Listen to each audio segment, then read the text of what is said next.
Jest takie miejsce i taki czas, gdzie niezwykli ludzie zbierają się, by razem się bawić, pić swoje zdrowie i grać w larpy. Nazywa się Orkon. Na Orkon przyjeżdżam od 19 lat. Wygląda na to, że od 95 roku, chociaż mogę się mylić. W każdym razie to był drugi Orkon, jaki w ogóle był. Na Orkon przyjeżdżam już 12 lat, 11 lat. 2004 to był mój pierwszy Orkon. Dlatego, że jest to miejsce do spędzania wakacji. Kiedyś, kiedy byłam uczniem liceum, potem studentem, to był po prostu jeden z wyjazdów wakacyjnych. Teraz jest to mój urlop. Ponieważ mogę tutaj spotkać ludzi, których nie widuję przez cały rok, ponieważ mogę spędzić aktywnie czas. Nie tylko leżąc na plaży i wygrzewając się, bo to trochę jeszcze nie ten moment w życiu, kiedy na coś takiego miałabym ochotę. Czasami zastanawiam się, co jest ważniejsze, czy larpy, czy ludzie, ale jest to nieodłączny element, który łącząc się daje niesamowitą mieszankę zabawy, odpoczynku i takiego odstresowania się po całym roku pracy, problemów różnych, które każdy człowiek ma. Na Orkonie przede wszystkim podoba mi się to, że mogę stać się bohaterką tych wszystkich historii, o których kiedyś jakoś tam czytałam. I mogę jakoś wpłynąć na fragment fabuły, który odgrywamy. To jest, myślę, daje taki główny pozytyw larpowania, przynajmniej dla mnie. LARP daje wiele możliwości interpretacji najróżniejszych sytuacji, w których nigdy w życiu się nie znajdziemy. Na ogół scenariusze są robione przez ludzi, którzy mają bardzo podobne do mojego wyczucie, nazwijmy to, dramatyzmu. To znaczy rzeczy, które oni uznają za fajne, na ogół ja też uznaję za fajne, więc się na ogół nie rozmijamy w guście. No i właściwie tyle. To jest takie miejsce wakacyjne. Z czasem, jak człowiek jest już bardzo młody strasznie długo, to ma coraz mniej czasu i gdzieś się trzeba zdecydować. W związku z tym ja się decyduję się na takie miejsca, w które mam w miarę dużą pewność, że się nie zawiodę, i Orkon jest właśnie takim miejscem, takim wyjazdem. Ten jest to mój 8. Orkon, to znaczy, że przyjeżdżam od 2008 roku. Chociażby właśnie w tym roku graliśmy gladiatorami na larpie, które były udawane ludziki, na dobrą sprawę. Stworzyła między nami braterska więź, razem walczyliśmy, wychodziliśmy na arenę, byliśmy zżyci jak bracia, chociaż się nie znaliśmy bezpośrednio, a walki, które robiliśmy, no wciągały nas w 100%, a widownia biła nam brawo i wszyscy się cieszyli, mówili również, że wyglądały bardzo dobrze, więc też nas to cieszy.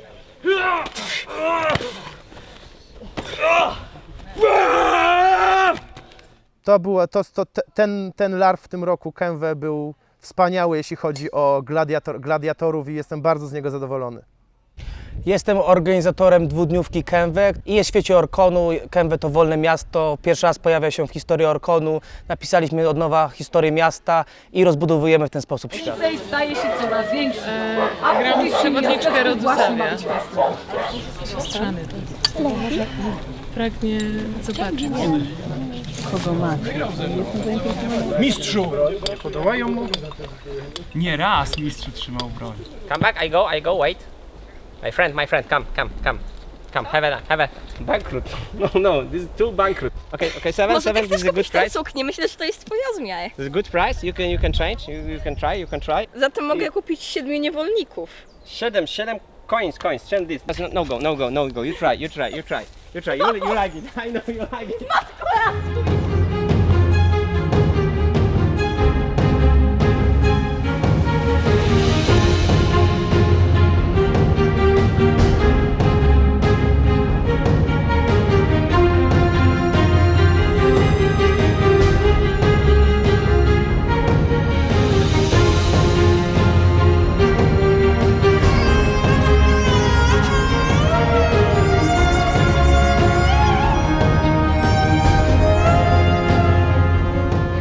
Jestem logistykiem.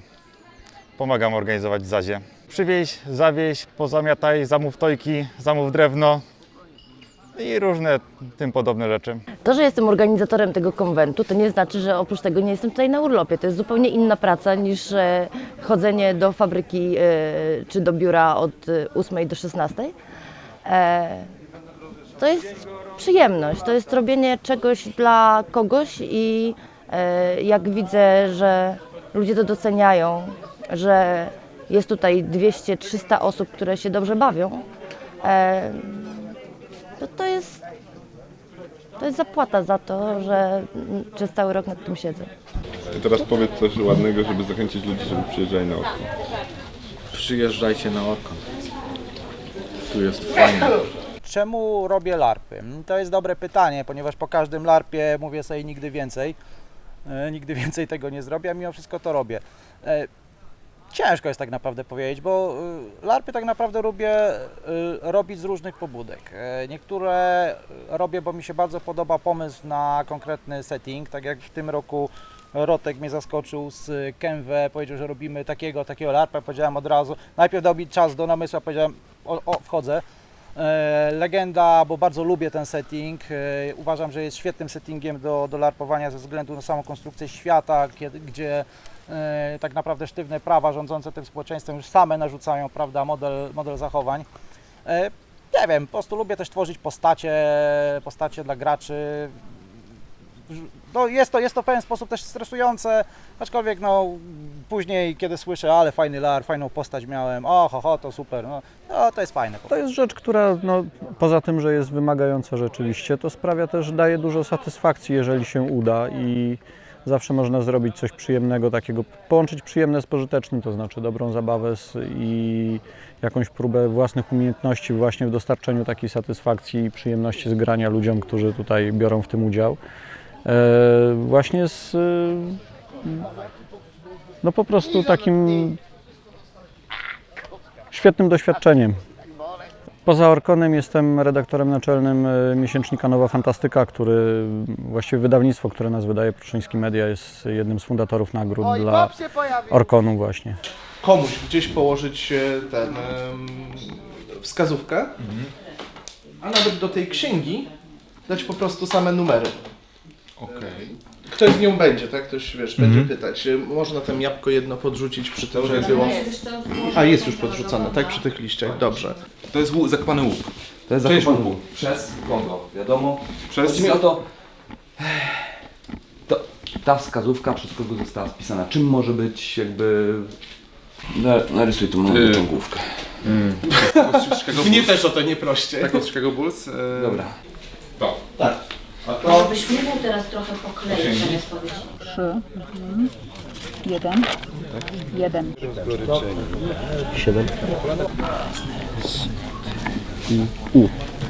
A jak dowiedziałem się o Orkonie, mój kolega, przyjaciel Wircyn, puszując w internecie, szukając informacji o RPG-ach, wynalazł, że jest taki konwent najstarszy, największy w Polsce. To jeszcze było wtedy, kiedy Orkon był jednym z nielicznych konwentów.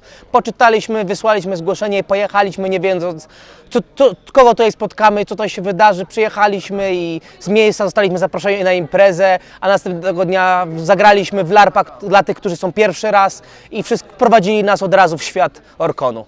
Znalazłem informator w Mirowie, a zaraz za informatorem kupę ludzi. Podobało mi się, pogadałem z nimi i rok później byłem.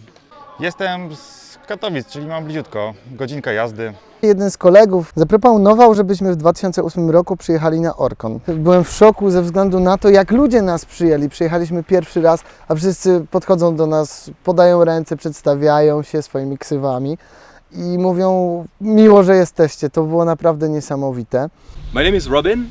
I come from France and I actually live in China.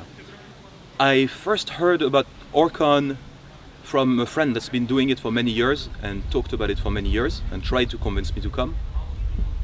At the beginning, Orkon was just a game and I didn't really understand what it was, so I wouldn't make the trip for the summer just for the game. I had to come for the wedding of my friend and I made it to Orkon as well, and now that I have, I think I probably will do it again for the next summers. I had ideas about what Orkon would be. I imagined a lot of things, and when I arrived, the first thing that struck me was how it's like a big family gathering. Everybody's happy to meet each other after 1 year. They have for many years, and they will keep going for many years. It's a lot of drinking, obviously. It's a lot of socializing. It is the LARPing, and really The combination of these three things together makes it something very special that I don't know if it's in the other conventions, but it makes me want to come back to this one. Dlaczego tu przyjeżdżam? A dlatego, że mam tutaj ogromną bazę znajomych i ludzi, z którymi uwielbiam rozmawiać, uwielbiam imprezować, uwielbiam też grać z nimi w larpy i też dlatego, że momentalnie wchodząc z nimi na grę wiem, z kim mogę w jaki sposób pograć, z kim wejść w drużynę. Wiem, którzy gracze są świetni w improwizowaniu, a którzy gracze za chwilę dadzą takie show, że będziemy siedzieć i na nich patrzeć. A jest tu mnóstwo świetnych graczy, którzy potrafią w ciągu sekundy zrobić genialną scenę wartą Oscara, larpowego Oscara. Idziesz, wy zostajecie! Ale to będzie robota głupiego. Jak to, ale trójkę kopaczową rozdzielać? Nie, No nie ale wolno, nie, to prawda przynosi. No wróci albo i nie wróci, powiedzmy sobie szczerze. Naucz się chodzić prosto, ciura obozowa. Tamten będzie u mnie następnym razem. Oni łatwo oddają swoje miecze. I co? Uciekają? Ktoś odpowiada za ciebie, ty odpowiadasz za kogoś. W tym przypadku jesteśmy to my. Tak, wiem o tym. To wskaż drogę, a nie pytaj się zielarek. Byliśmy tam, prawda? Dobra, podejdź z drugiej strony. Pomóżcie mi poluzować gorszek. Słucham.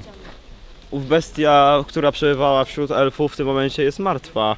W sensie ten człowiek zakażony zielenią. Czyli potwór jest zabity. Kto ma jego głowę? Nie wiem, elfy powinny mieć jego w swoim obozowisku. Wiecie gdzie to? Tak wiem, mogę cię zaprowadzić. To udaj się tam i zabierz głowę. Nic tam nie będę się udawał, ponieważ jego truchło w tym Jaka momencie... nagroda została wyznaczona za głowę? To truchło za jakieś 5 minut zostanie spalone, ponieważ ludzie są w stanie dostać zakażenia zielenią od niego. Mądrze gada w zasadzie, jak się zarazi zielenią. Kaplica. Ale to nieważne, znaczy nasi magowie źli. Jesteśmy wam bardzo wdzięczni. Tak, widzę właśnie. Wynoście. Czuję ludzi, ale ich nie widać. Jezu.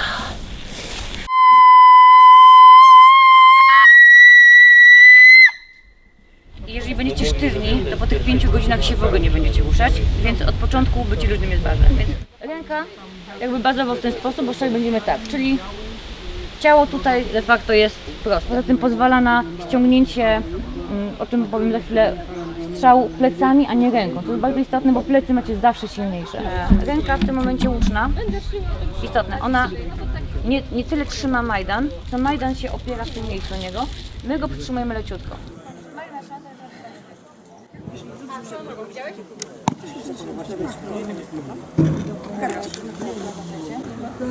Jeśli będziesz miał odwrotnie, to ci Majdan zetnie tą lotką. Wiele osób się interesowało po prostu łucznictwem. Obydwie z Urszulą, z moją siostrą strzelamy. Właściwie w tej chwili już tylko i wyłącznie rekreacyjnie, właśnie z łuków tradycyjnych. Coraz więcej ludzi tym się interesuje, zwłaszcza, że przez wiele, wiele lat mechanika nie pozwalała na to, żeby strzelać z łuku. Od wielu lat walczyłyśmy, zresztą kilka innych osób, także żeby wprowadzić do mechaniki łuki, właśnie bezpieczne pacyny, łuki o naciągu do tych 15 kg, które uznaliśmy arbitralnie za bezpieczne. I po tym zauważyliśmy, że jest coraz więcej ludzi, którzy po prostu chce grać właśnie tymi rangerami, łucznikami. W związku z czym warto byłoby, żeby nauczyli się strzelać poprawnie, a być może kilku z nich po prostu uzna, że to jest świetny sposób, żeby spędzać czas poza larpami. Trochę techniki, trochę... No a poza tym niech oni wreszcie jakoś wyglądają na tym larpie, nie? Przyjechaliśmy tutaj z kolegami pierwszy raz, nas namówili pokazując wszystkie filmy orkonowe. No głównie ten film z wielkim namiotem, który udaje smoka i pluje wodą, która ma być kwasem. Tylko po jego miękkie podbrzusze jest wrażliwe na wasze uderzenia. Widzicie, że kwas wydobywa się z jego ust! Raz, dwa, trzy. Padasz na ziemię. Padasz na ziemię. Magiczna broń waszego przyjaciela upadła, ale można ją podnieść. Raz, dwa, trzy, cztery. Na ziemię. Nie możemy niestety mówić o kłodzie. Tak. Bo jej nie ma. Larpa nie ma. Akurat składa się, że pierwszy, czyli jestem tak zwanym miśkiem. Też kłoda, która jest jedynym larpem dla miśków. Jest to larp jedyny w swoim rodzaju, ponieważ odbywa się całkowicie nocą. Mamy do przejścia różne stacje i nie do końca, i nigdy nie wiadomo, cały larp jest owiany tajemnicą, co będzie na kolejnych lokacjach. To jest w sumie najlepszy larp, jaki cokolwiek może być, no szkoda, że tylko jeden raz można na niego pójść. On my first LARP ever, which was my first LARP in Orcon, it's an event that's special for the beginners and I can't talk about it because it's full of surprises. But what was amazing for me was to discover that everybody adapted the game in English for me and allowed me to participate in totally amazing experience. W ogóle to jest zabawne, bo ja mieszkam za granicą, więc przyjeżdżam tak naprawdę do Polski specjalnie na Orcon raz w roku i nie biorę raczej udziału w jakichś innych larpach, tylko właśnie na Orconie.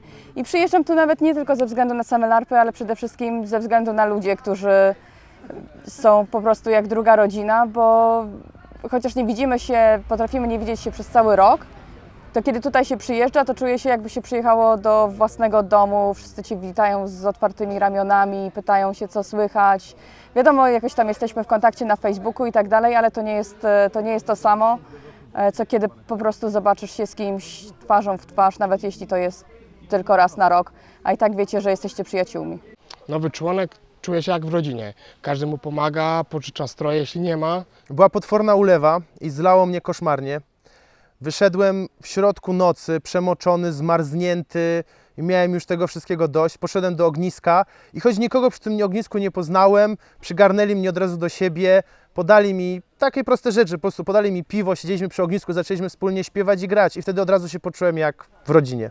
I bardzo mi się podobało to, że nawet jak czegoś się nie miało, to można było po prostu przejść się po Orconie i każdy pomagał, każdy chciał udzielić tej pomocy i dostałyśmy już power tape'a pierwszego wieczoru, kiedy okazało się, że jest dziura w materacu, dostałyśmy pompkę, dostałyśmy wszystko, więc naprawdę ludzie są świetni, bo chcą pomagać tutaj. Klimat Orconu właśnie, to jest coś, na co po prostu warto jest wracać co rok, już 24 lata praktycznie, może z przerwą jakąś jedną czy drugą. Orcon zmienił się bardzo, ponieważ zaczynaliśmy od pola namiotowego z toaletami w dwóch okolicznych knajpach i pompy na tym polu namiotowym, kranu z zimną wodą i to było tyle. Czasy pompy, proszę, nie wracajcie.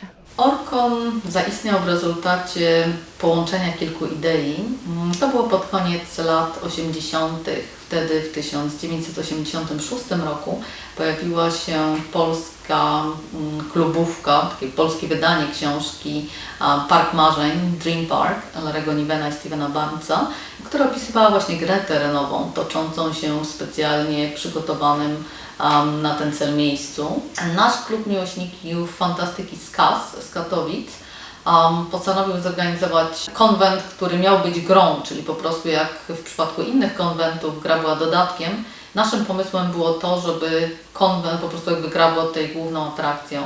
Scenariusz powstał w oparciu o taki krótki tekst, no nie wiem, czy można to nazwać opowiadaniem, który napisałam o locie smoczycy. To znaczy po prostu była to taka historia o smoczycy, która latała nad oboma zamkami. No i w pewnym momencie, już przed zakończeniem swojego długiego żywota, jeszcze zniosła jajo, z którego miał się w odpowiednim czasie właśnie wylęgnąć jej potomek. I potem poszukiwanie tego jaja było jakby główną treścią całej gry. Orcon miał miejsce, odbył się w połowie września, od 13 do 15 września 1991 roku. Była to gra 3-dniowa, była to jedna gra. Uczestniczyły w nim 3 drużyny, jedna z lubelskiej Cytadeli, 2 mieszane. Gracze przyjeżdżali z całej Polski, mieliśmy na przykład osoby z Gdyni, z Bielska-Białej oraz z Wrocławia. Natomiast później już, od 93 Orcon, wtedy 4-dniowy w lipcu, odbywał się regularnie. Patrząc od tego mojego 2001 albo drugiego, powiedzmy drugiego, żeby się nie kłócić, Orcon bardzo daleką drogę przeszedł. Tutaj zwykle te gry są bardzo dopracowane na tym poziomie, który mnie interesuje, to znaczy takim poziomie polityczno-intrygowym. Larpowym bogom obwieścił deszczu czas. On wyjechał przez ciebie. Nie po to, by Orconu ziemia wchłonęła nas. Burżuj wciąż ma jedzenie, a my tu głodujemy i deszcz leje nam w twarz.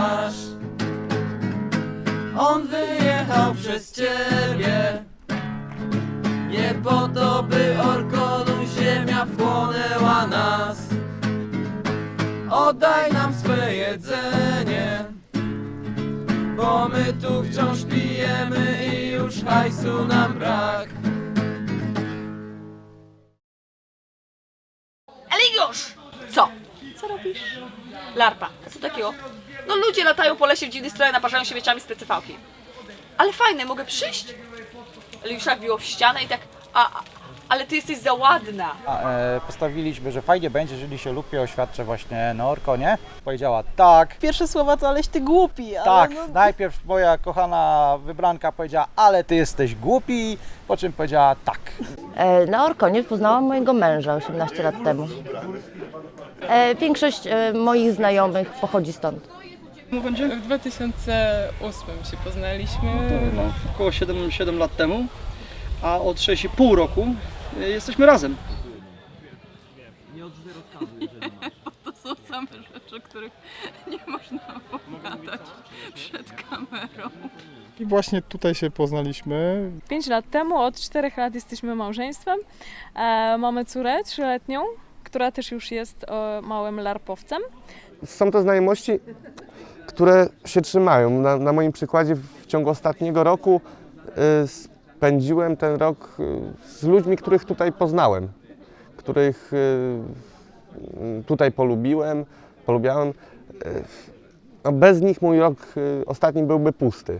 Jakbym miał całkowicie inne życie bez tego, że Orkon zmienia. No jest świetna atmosfera, świetni ludzie, na larpach się bawiliście. Tylko kurde, szkoda, że się Orkon skończył. Tak, tutaj siedzi depresja, że się skończył Orkon. Możemy mieć jeszcze 1 tydzień. Orkon może mieć 3 tygodnie, no kto mu broni?